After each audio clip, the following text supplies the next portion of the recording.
José, y tengo del otro lado a alguien, aunque quería hablar hacía rato, porque me gusta mucho su trabajo y hay dos películas en particular que este hombre dirigió que a mí me encantaron y quiero charlar un poquito de su carrera. Como saben, a mí me encanta el detrás de escena. Y tengo a Rodrigo Fernández Engler del otro lado. ¿Cómo va? Hola, ¿cómo te va, Josefina? Bueno, antes que nada, gracias por la invitación y un placer poder estar acá conversando con vos y, bueno, y con la gente que nos va a ver y nos va a escuchar. Me encanta traer a un director. Creo que si hago memoria, no hemos traído directores todavía al programa. Hemos hablado con guionistas, con directores de casting, o sea, con todos los rubros, pero no directores, así que esto me intriga, me encanta el rubro. Y quiero conocer un poquito de cómo surge, en tu caso, la pasión, un poco para quien no te conozca, bueno, por contar historias, por dirigirlas, porque también escribís. Sí, yo tengo 44 años, arranqué muy jovencito con el cine. Viste que uno cuando, ya desde chiquito, uno va perfilando para ciertas cosas, cuando uno tiene aptitudes para la literatura, para la lengua, la ortografía, la gramática, la historia. Y yo tenía aptitudes para eso, ¿viste? No así con la matemática, la física, la química y todas esas otras cosas. Entonces de chiquito escribía cuentos, leyendas, poemas, todo ese tema. Tenía facilidad para eso. Eh, y puntualmente cuando yo me acuerdo que yo tenía 12 años, creo, y mi mamá me llevó a mí y a mi hermano al cine a ver Jurassic Park, la primera. Y yo quedé fascinado, imagínate un niño de 12 años viendo los dinosaurios y todo eso en aquella época, ¿no? Te hablo del año 93, me parece. Y yo dije, quiero hacer cine. Me marcó esa película. Después ese director en particular, Spielberg, que hizo tantas películas lindas y tan disímiles entre ellas. Y creo que ahí fue cuando empecé, ¿no? Por estas cosas del cine, hice muchos cortometrajes con 14, 15 años, no paré nunca, hasta que tuve la posibilidad de hacer mi ópera prima, mi primer película profesional, por decir de alguna manera, que fue Cartas a Malvinas, que esa la hice también con 20 monedas, con 22, 23 años, apenas terminé la escuela de cine. Así que son muchos años ya haciendo esta profesión que amo, que me parece que es una muy buena herramienta no solo para contar historias, sino también para dejar un mensaje que llame a la reflexión, y por qué no a cambiar ciertas cosas, ¿no? Creo que el arte en todas sus formas es una herramienta muy poderosa y muy importante para que los hombres, las mujeres, el ser humano pueda expresarse y dejar un legado. Así que bueno, hace ya muchos años que ando con esto. Me encanta y me encanta que surja desde chiquito y que sea algo que encamines. Te escuchaba y yo decía, claro, yo también de chica a veces miraba películas y decía, ¿cómo es que hacen esto? O sea, ¿cómo es que existe toda esta magia? Y mencionás Malvinas, que bueno, tenés dos películas sobre Malvinas. Particularmente yo soy partidaria de esto de que se muestren las películas y las series en colegios, no porque se aprenda más que leyendo un libro, lo claro, pero siento como que a lo mejor, y a mí me pasaba mucho, o sea, y me iba bien en el colegio, pero me dispersaba mucho leyendo los libros y todo. Y cuando me ponían una película, prestaba más atención, sin darme cuenta estaba aprendiendo. Y me pasa que, bueno, viendo tu película de Malvinas, Cartas Malvinas no la vi, pero sí vi la de Soldado Argentino, que es impactante. Y yo decía, la manera en la que la musicalizaron, la manera en la que fueron contando todo es algo muy que te llega.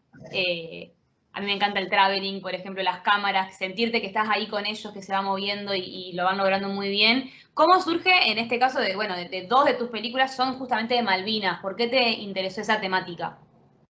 Es un tema que siempre me interesó, siempre aclaro que no tengo ningún familiar que haya ido a Malvinas, ni que haya estado en las Fuerzas Armadas, ni siquiera en la policía, en nada. Lo mío viene por una cuestión de argentino, de tipo que le gusta la historia, como dije antes, y sobre todo lo que tiene que ver con las tragedias argentinas, como fue la Guerra de Malvinas, el atentado contra la AMIA. Esto lo menciono por una película que hice más tarde. La historia argentina, la historia contemporánea, me llama mucho la atención. Me parece muy lindo contar historias reales basadas en personajes que están vivos. En el caso de Malvinas, no es como los granaderos que cruzaron los Andes, que no están vivos. En el caso de Malvinas, a pesar de que muchos veteranos de guerra han muerto por distintas causas, hay muchos que están vivos. De hecho, anoche, 2 de abril, estuve proyectando la película, me invitaron en una localidad acá en Córdoba, en Saldán, y antenoche estuve en la vigilia también, esperando el 2 de abril con veteranos de guerra. Así que es un tema que me apasiona realmente. Y creo que hay mucha tela para cortar. A mí es un tema que también a mí me toca de cerca. Justo en tu película, en un momento cuando el personaje de Ana empieza su investigación y habla con este inglés, mencionan el Bahía Paraíso. Yo tengo un conocido que estuvo en ese barco, entonces cuando lo escuché ahí en una película dije, ay, mirá, mencionan este barco, Sí. que es un tema re apasionante y que yo digo, mucha gente no... Lo mencionaba el otro día en la radio, que yo, bueno, hablaba de tus películas y de demás audiovisuales que tienen que ver con el tema. Y digo, en los libros de historia no está. Es un apartado muy chiquitito y digo, y es historia contemporánea, los combatientes están algunos vivos, otros no, obviamente. Y esto de que se cuente, no hay muchos cineastas que lo estén haciendo y tu película, esta en particular, la de Soldado Argentino, algo que también destaco es los créditos. Nadie se queda a ver los créditos, nunca, ninguna película. Ustedes jugaron con imágenes en la primera parte, que era como yo digo, yo no puedo dejar de mirar, tipo, era como que quiero seguir mirando, quiero que la peli siga. A la hora de decir, bueno, voy a armar un equipo, quiero contar esta historia, ¿qué es lo que vos querés que la gente se lleve del mensaje que vos contás en tu película? En este caso, y bueno, después te voy a preguntar justo la de la AMIA. Bueno, yo creo que es muy importante dejar un mensaje, ¿no? El cine es entretenimiento, debe ser entretenimiento porque nadie quiere ver un bodrio. Pero me parece también que el cine debe dejar un mensaje, un pensamiento, un llamado a la reflexión. A propósito del director que mencioné antes, Spielberg, cuando él hace la lista de Schindler, esta obra maestra de 3 horas y cuarto en blanco y negro sobre el Holocausto, él dice, a partir de esta película tendré que replantearme las películas que quiero hacer de acá en adelante, porque con la lista de Schindler yo descubrí el poder, él usa ese término, el poder que tiene el cine para dejar un mensaje, para cambiar las mentes, los corazones, para reflexionar. Entonces, eso es lo que queremos hacer nosotros con las películas que hacemos.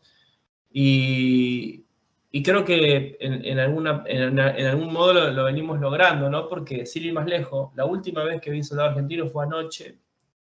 Y después es muy interesante ver las opiniones y los comentarios y las preguntas de las personas.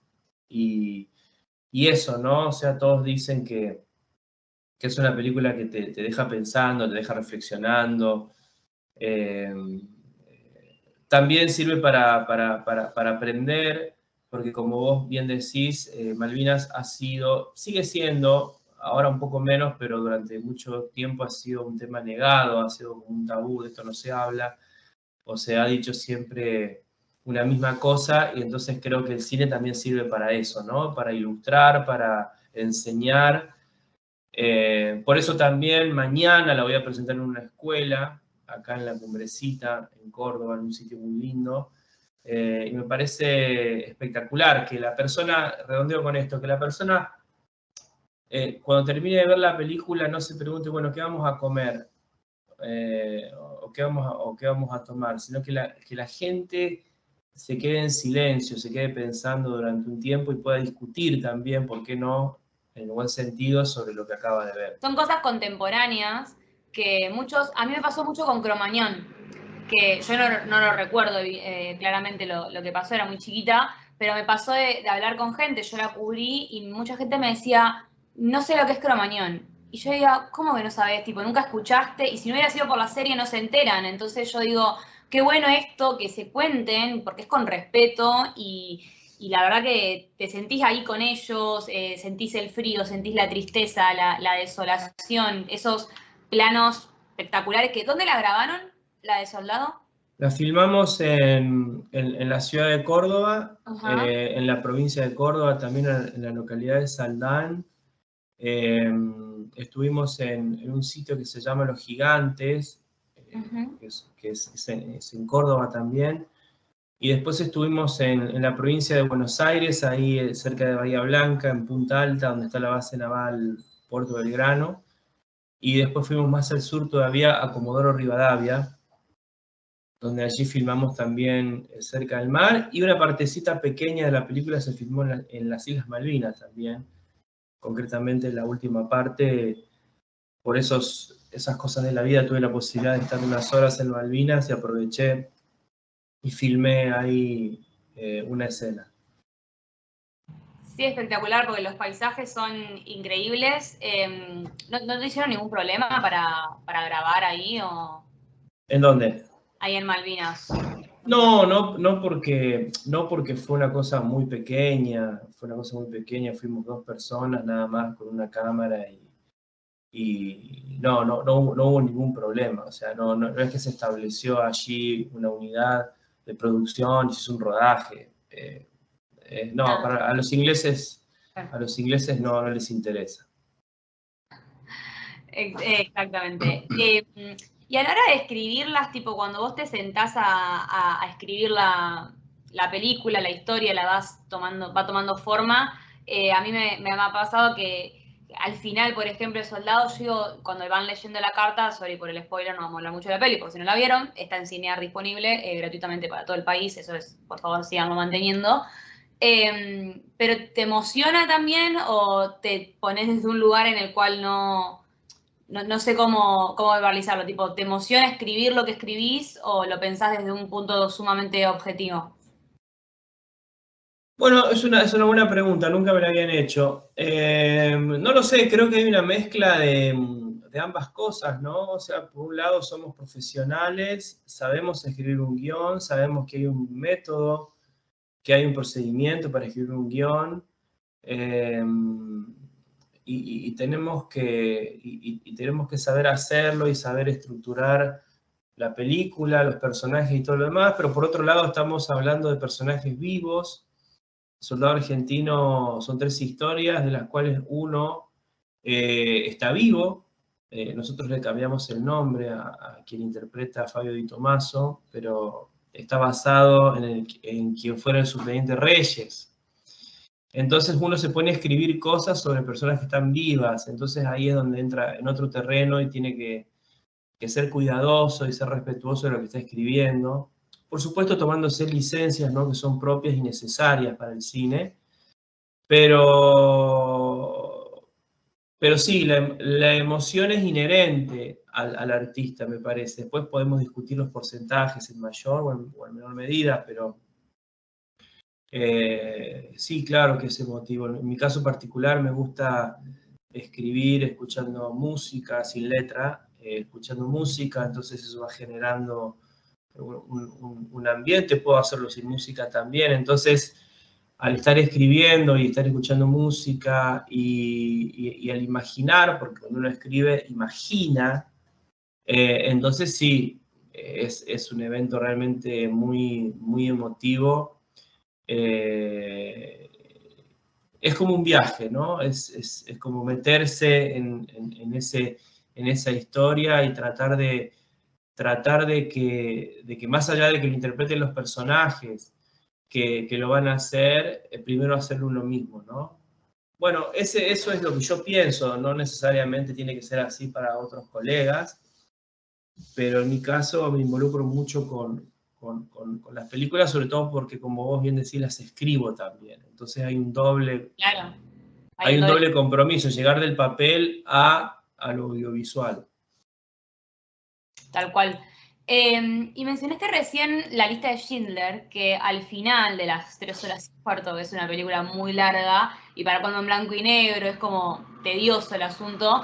Tiene una escena muy emotiva, bueno, es una historia real obviamente, y con todos poniendo las piedritas sobre la tumba, que es algo que repetís, obviamente porque es una tradición judía, si no estoy equivocada, en justamente la noche que luché contra Dios, esta peli, una de las últimas que hiciste, que tiene que ver con el atentado a la AMIA. ¿Cómo surge la idea de decir, bueno, me voy de Malvinas, ahora a la AMIA? ¿Cómo llegaste hasta a ese momento?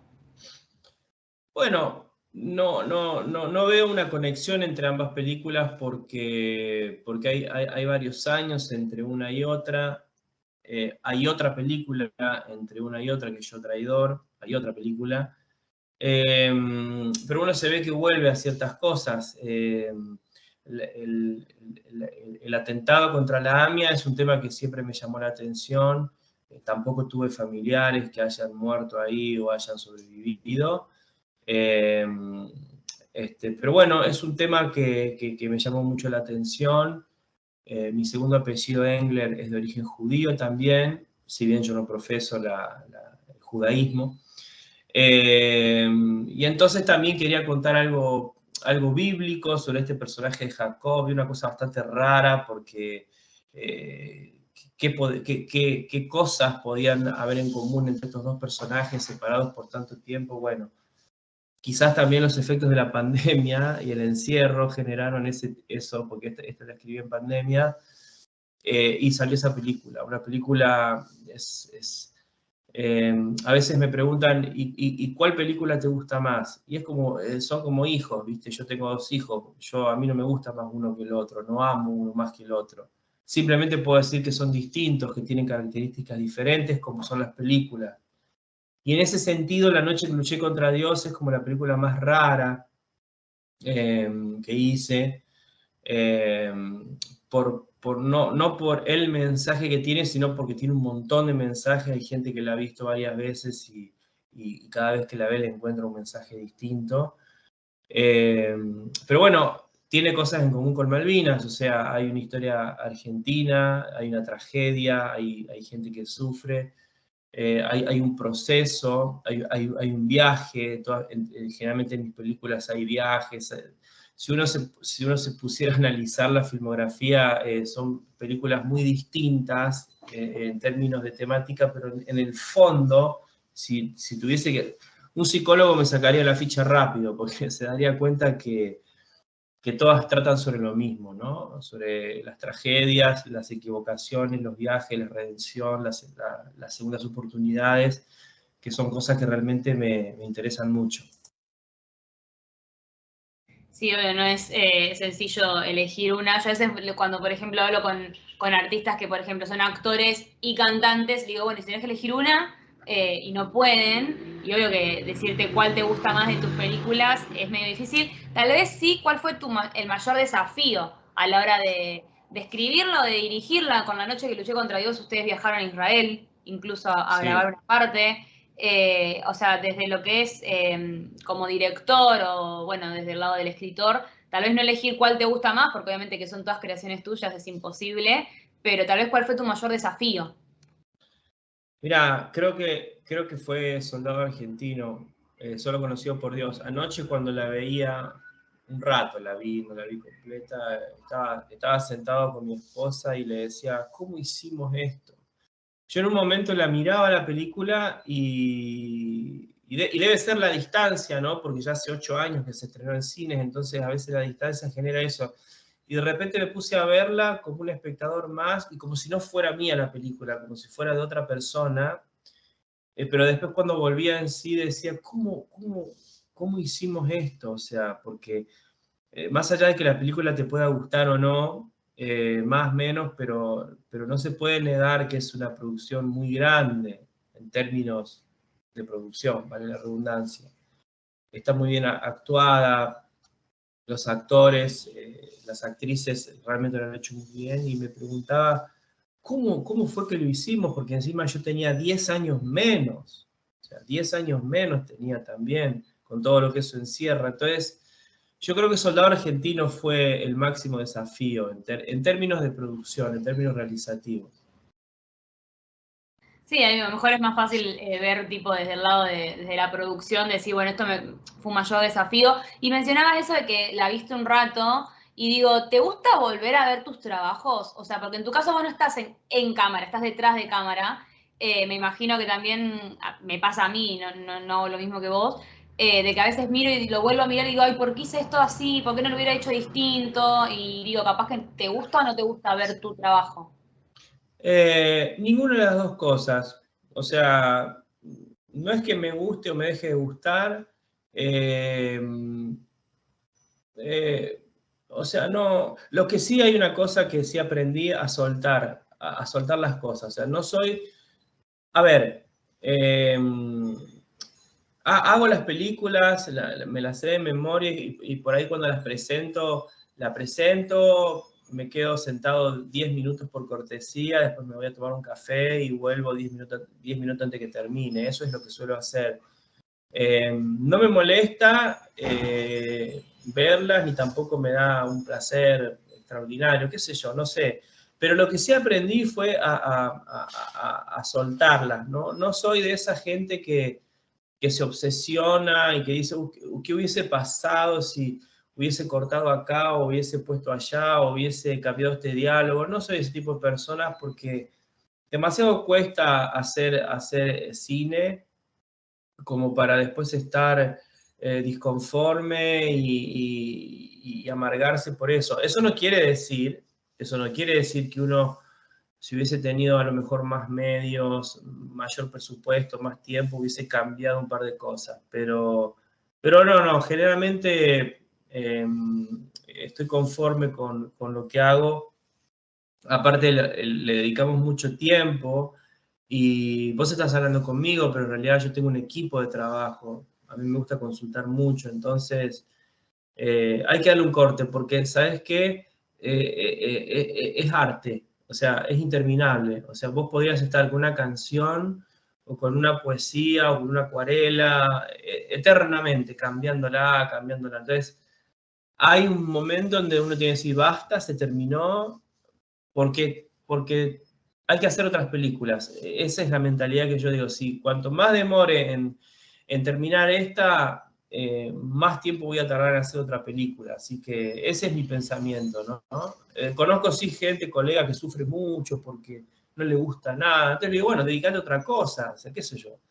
Dedicate a otra cosa que te guste, que te haga sentir pleno, porque de vuelta, es muy difícil terminar una película para después estar tan disconforme con uno mismo y con la obra. El hecho de que como actor o actriz no te guste verte, no quiere decir que pienses que estás mal, ¿sí? Son cosas distintas, o sea, hay gente que no le gusta verse porque actúa mal, eh, pero pero yo conozco muchos actores consagrados de Argentina o de Hollywood, qué sé yo, que no les gusta verse. Pero estamos hablando de actores que ganaron Oscars, actores de primera línea, simplemente no les gusta, nada más. Pero eso no quiere decir que sean malos, sino que son buenos y ellos lo saben. Tal cual. Depende de la persona, supongo, también de cómo, esto de soltar, me gusta que digas, hay muchos que me dicen que sufren mucho los finales de rodaje. Por ejemplo, se arma una familia y me dicen, se sufre mucho el soltar el rodaje justamente, pero está buenísimo esto que vos decís. Mientras más tardás en soltarlo, más tardás en seguir con el proyecto siguiente, lo cual me hace preguntarte, que seguramente en algo estarás trabajando, si tuvieras que elegir tipo algún momento así también de la historia argentina que te gustaría retratar en algún momento en alguna película que no lo hayas hecho todavía, ¿se te viene algo a la mente?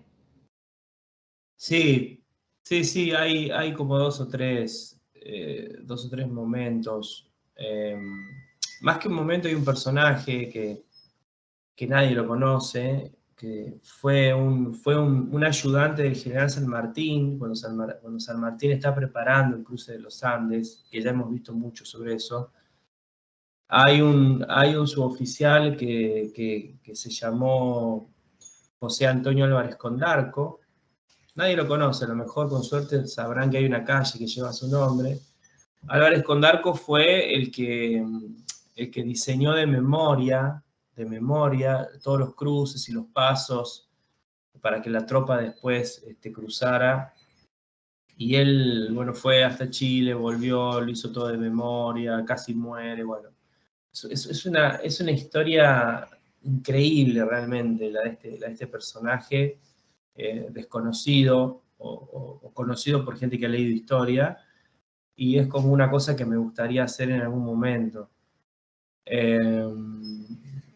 Nada, qué sé yo, hay tanta Argentina, uno no puede aburrirse con todas las cosas que nos pasan y nos han pasado, entonces parece que hay muchas historias dignas de ser contadas.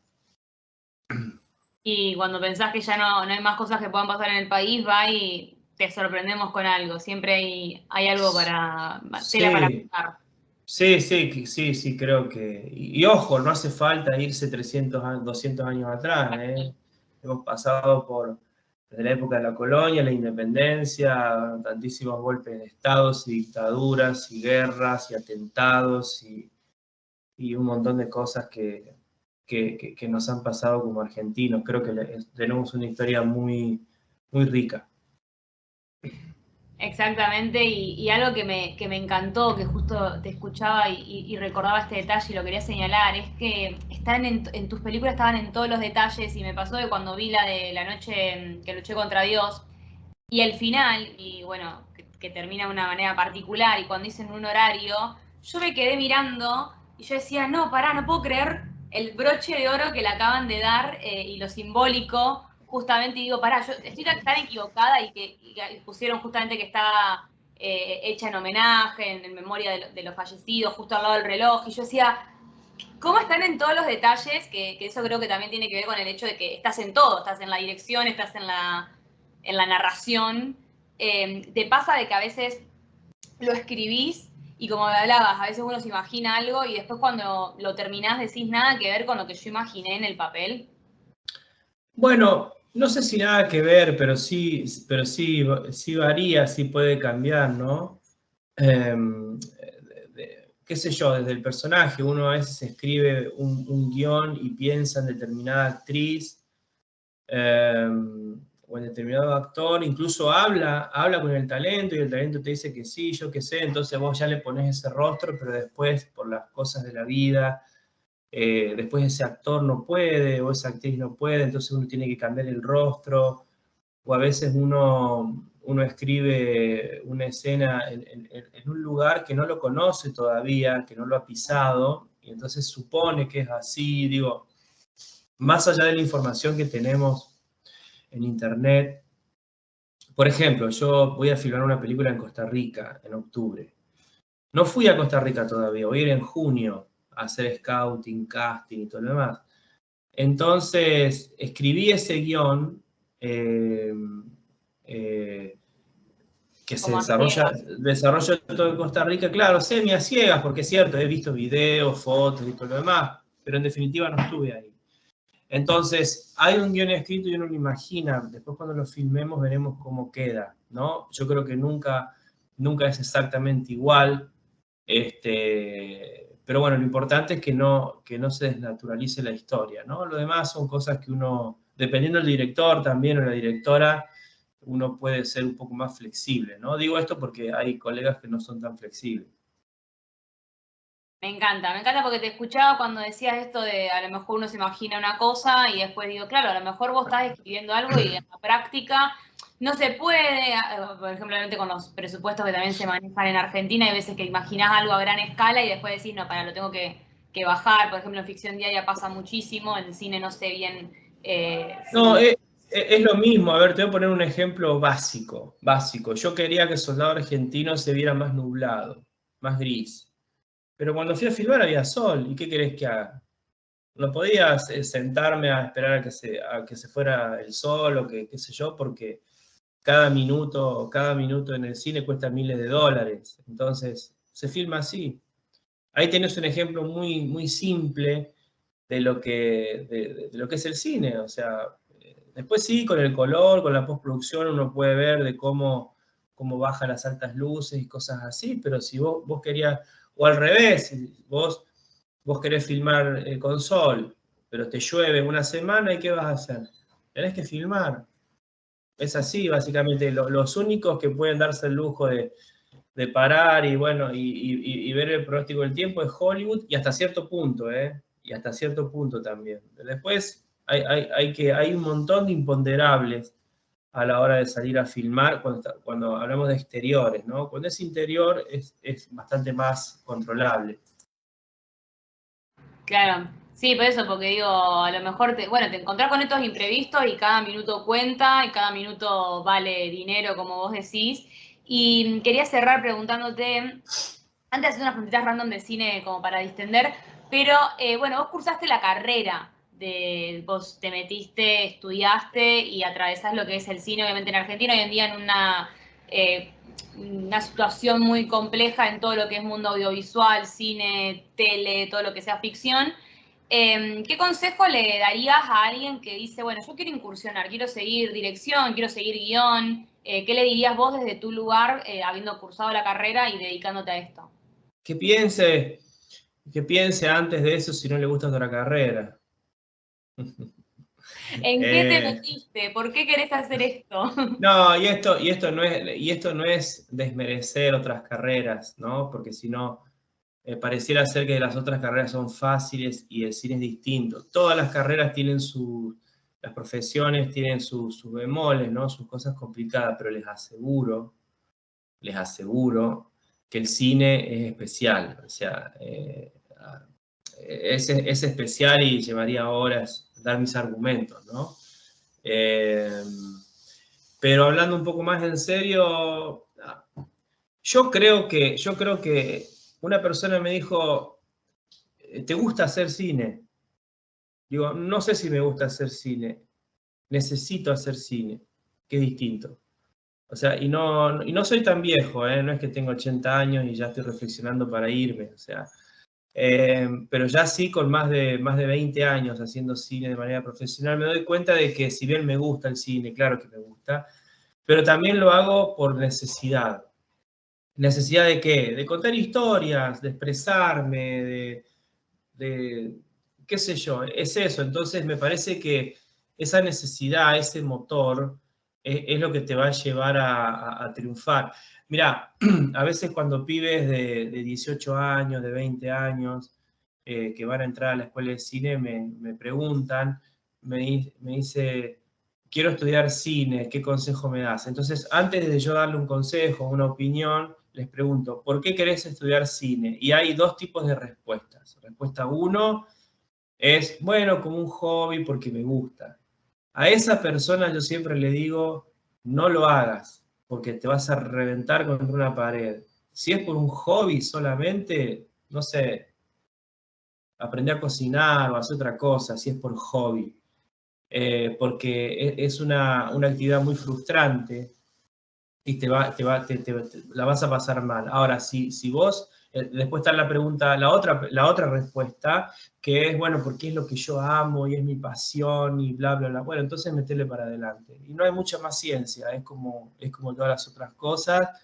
Hoy, como vos decías hace un rato, hoy la generación de los 20 y pico, de los 30, tienen ventajas sobre nosotros porque cuando yo estudié cine no había celular, no había internet, no, nada. Hoy una persona puede filmar una película con un buen celular, o sea, está bien, no quiere decir que después te la va a comprar una plataforma, ¿no? Pero sí hay muchas más herramientas que en la época que yo fui estudiante de cine, donde era todo analógico, con cinta y era todo mucho más rudimentario. Así que como para redondear, nada, si el cine es tu pasión, es lo que querés hacer, metele para adelante y que lo vas a lograr como cualquier otra asignatura.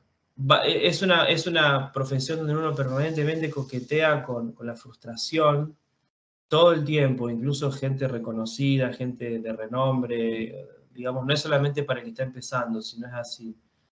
Pero después de todo creo que la vida también es así, ¿no? Me encanta y me gustó mucho eso que dijiste al principio de que te gusta contar historias que llamen a la reflexión y que dejen un mensaje y que eso se ve en todas tus pelis. Y hablando de pelis rápidamente, así bien random, que tengo un director acá y voy a aprovechar, mencionaste que con Jurassic Park fue donde dijiste, che, yo quiero hacer esto. ¿Considerás que esa es tu película favorita o tenés alguna otra película que decís, esta es mi película favorita? Sabés que es difícil nombrar una. No tengo una favorita. Me gusta, hay muchos directores que me gusta mucho, como ya dije antes, Steven Spielberg, me gusta mucho La lista de Schindler, me gusta mucho Rescatando al Soldado Ryan, me gusta Las Indiana Jones, me gusta Scorsese, me gusta Christopher Nolan, que hoy por hoy es uno de los mejores directores que hay. Me gusta el cine, es difícil elegir una película. Igual lo voy a pensar, porque ya es como la segunda o la tercera vez que me lo preguntan y no tengo, o sea, si me fuese a una isla solo con una película, no sé cuál me llevaría. Y te podrías cansar tal vez con una sola, pero bueno, es una buena opción, obvio que también creo que es una pregunta tipo más allá de que te dedicas al cine como la más fácil. Bueno, vamos a lo random, ¿cuál es tu película favorita? Hay muchos directores que a mí me llama la atención esto, creo que vos no lo has hecho, pero que trabajan en duplas o que existe esa posibilidad. ¿Qué pensás de esto? Tipo, ¿te gustaría, en el caso de que te gustaría trabajar con alguien, con quién? ¿O preferís ser vos el director y tomar vos las decisiones junto a tu equipo, obviamente? Eh, Me parece una idea genial. De hecho, yo trabajo, no sé si en dupla, en una codirección, pero sí trabajo con un director de casting, que es muy amigo mío, con quien hice la escuela de cine, o sea que nos conocemos hace más de 20 años. Me apoyo mucho en el director de casting y después tengo el director de fotografía, el director de sonido, que son gente con las cuales ya hice 4 películas, entonces conozco. Ahora, de hacer un doble comando, como se dice, codirigir con alguien, no lo hice, pero no tendría problemas en hacerlo siempre y cuando. Igual es muy delicado eso, hay que conocerse bien, digamos, porque si no después eh, eh, algo con dos cabezas es un monstruo, ¿no? Entonces hay que tener cuidado para cómo hacer. O sea, una cosa es hacer un doble comando y otra cosa es hacer lo que hago yo, que es tener lugares donde apoyarme y poder trabajar más cómodo. Pero sí, después de todo, el cine es un trabajo en equipo. Realmente es un trabajo en equipo en el más amplio sentido de la palabra. Yo a veces digo, miren los créditos y a veces me encanta cuando el crédito te llama la atención y que ves si yo quiero seguir mirando, porque no sé si va a haber una escena post-crédito. Me encanta que la gente sepa que hay un montón. Mientras vos ves a 3 personas adelante de cámara, atrás tenés al director de fotografía, al sonidista. O sea, hay un montón de gente que lo hace posible. Esto de las duplas me llama la atención porque cuando lo veo en una película digo, o sea, no puede cambiar el tono. Y en una serie a veces cuando vos ves que son distintas personas las que lo dirigen, hay algo distinto en el capítulo, por ejemplo, dirigido por una persona o por la otra. Por eso digo, debe ser difícil, tipo, compartir distintas ideas como directores. Lo pienso después. Sí, por ahí lo de cambiar de directores es en las series. Por ejemplo, hay una serie que ya tiene varios años que se llama Band of Brothers, que yo creo que debe ser la mejor serie que se ha hecho, eh, digo, sin caer en fanatismos, o por lo menos debe ser una de las mejores series que se hizo Band of Brothers, que la produce Spielberg con Tom Hanks después del éxito de Rescatando al Soldado Ryan. Eh, sí, nunca me acuerdo si son 6 u 8 capítulos, pero bueno, no importa. La cuestión es que tienen no 2 directores, sino tienen como 4 o 5 directores. Y está buenísimo porque cada uno le da su impronta, pero es lo mismo. O sea, es lo mismo. Entonces ahí es donde se ve el grado de profesionalismo de las personas, donde vos decís, bueno, a ver, son cerebros distintos, son directores distintos, pero van hacia una misma línea. Igual ahí está el trabajo de los guionistas también, ¿no? Porque después de todo, los directores hacemos lo que está escrito en un guión, poniéndole la impronta nuestra. Pero el tema de los directores se usa más en las series que tienen varios capítulos, Y en el cine no, yo no lo veo, no lo encuentro tanto en el cine. Por supuesto que hay casos, pero no es tan común ver Claro. películas con dos Yo directores. pensaba Gastón Duprat, Mariano Con, creo que son los que siempre trabajan en dupla, que ellos hacen series, no sé si han hecho pelis juntos. Hicieron El Ciudadano Claro. Ilustre. Es la dupla que yo más conozco, no sé si en otros lados, por eso a veces pienso, pasa esto en más series, digo, a lo mejor en el cine también se da, pero me imagino que es diferente, obviamente, el lenguaje que se maneja. Y para cerrar y redondear y ya liberarte, se me ocurre preguntarte, tipo, si tuvieras que definir qué es el cine para vos, ¿qué dirías? Es contar historias, así de sencillo. El cine es contar historias, es como, es eso. Así como una canción puede contar una historia, un libro, una novela, una poesía, eh, un videoclip. El cine es contar historias, es eso. Es decir, bueno, vamos a sentarnos ahora 1 hora y media, 2 horas a que nos cuenten un cuento audiovisual, ¿no? Pero es eso, el cine es contar historias. Me encanta. Broche de oro, acá lo teníamos a Rodrigo Fernández Engler, que yo quería hablar hacía rato con él. Justo, bueno, esto está siendo más adelante, pero ayer 2 de abril y yo justo hablaba de sus películas y decía, quiero que lo traigamos. Y se daba en estas fechas, las notas, bueno, ya estaban grabadas, así que esto va a salir más adelante. Pero bueno, muchísimas gracias por este ratito, por compartirnos un poco de tu historia, de tus películas, de todas estas historias también que contás de manera ficticia, pero que también llaman a la reflexión sobre cosas que han pasado en el país, que se agradece, que aguante la ficción nacional y que se necesita un montón, así que yo se lo valoro un montón y gracias por este ratito. No, por favor, gracias a vos, Josefina, y bueno, y si alguien está viendo esta nota y estudia cine, pues adelante, y si alguien, independientemente de la edad que tenga, quiere hacer lo que lo haga, y si está esa pasión, si está ese amor, esa necesidad, como hablabas más temprano sobre hacer cine, pues adelante. Así que bueno, muchas gracias. Espectacular este consejo, me parece que está buenísimo para todos los que lo quieran tomar y quieran incursionar. Tenemos una de las mejores industrias del cine, a pesar bueno, de todo el momento difícil que se está viviendo hoy en día, que pasa y bueno, se va a atravesar y se va a salir adelante, pero bueno, es una de las mejores industrias reconocidas a nivel internacional, así que eso es para destacar. Gracias, te doy Gita por el espacio, a todos por estar al otro lado, Pablo por el aguante y nos vemos la semana que viene.